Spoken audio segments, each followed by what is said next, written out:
China marked a massive milestone on Tuesday, reporting no new coronavirus-related deaths for the first time since the pandemic began. Wuhan, the original epicenter of the outbreak, only reported 2 new confirmed cases in the last 14 days. It will begin allowing people to leave the city by road, rail, and air on Wednesday for the first time since it was locked down on January 23rd.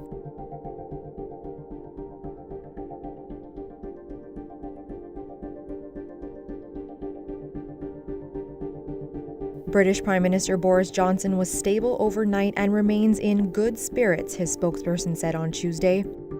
Johnson is receiving standard oxygen treatment and has not yet required a ventilator. And in keeping with usual clinical practice, his progress continues to be monitored closely in critical care. The British PM was moved to the ICU Monday evening after his condition with COVID-19 symptoms worsened.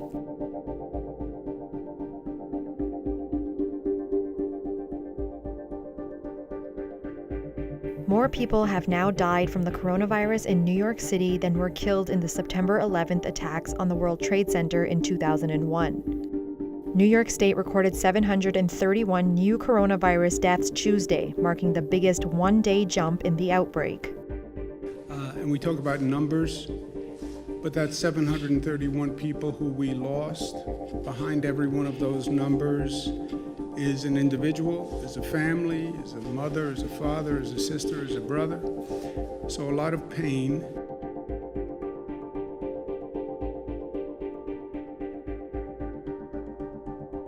El Salvador's press secretary tweeted the country's quarantine will last another 15 days. The 30-day quarantine period began March 21st, and with the extension, it will now last until May 5th. The presidential house said those who do not comply with the measures will be sent to contingency centers where they'll have to spend 30 days in quarantine.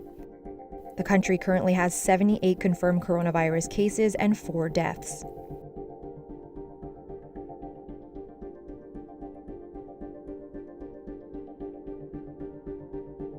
Despite another 133 coronavirus-related deaths in Iran, the country's health officials say they are winning the battle to contain the outbreak. Iran's death toll is now close to 4,000, and it continues to be the worst affected country in the Middle East with the highest number of cases and deaths.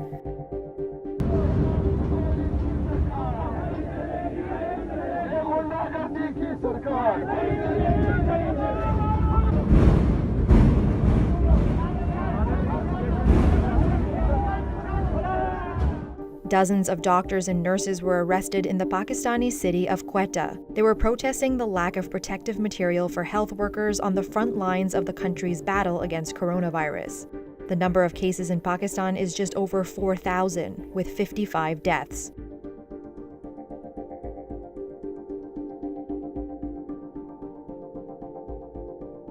The mayor of Paris is banning outdoor exercise between 10 a.m. and 7 p.m. in an attempt to slow the spread of COVID-19. France has been under strict lockdown measures for almost a month, and anyone who goes outside is required to carry a document stating their reason for leaving home.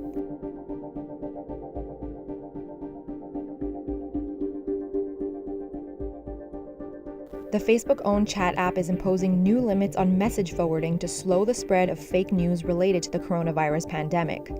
Starting today, messages that have been identified as highly forwarded, sent through a chain of 5 or more people, can only be forwarded to a single person. In a blog post, a WhatsApp spokesperson wrote, "We've seen a significant increase in the amount of forwarding, which users have told us can feel overwhelming and can contribute to the spread of misinformation." Thanks for watching. If you want to stay up to date on the latest breaking national and international news, be sure to subscribe to our channel, where we also dig into big issues around the world in our weekly series, Global News Explains.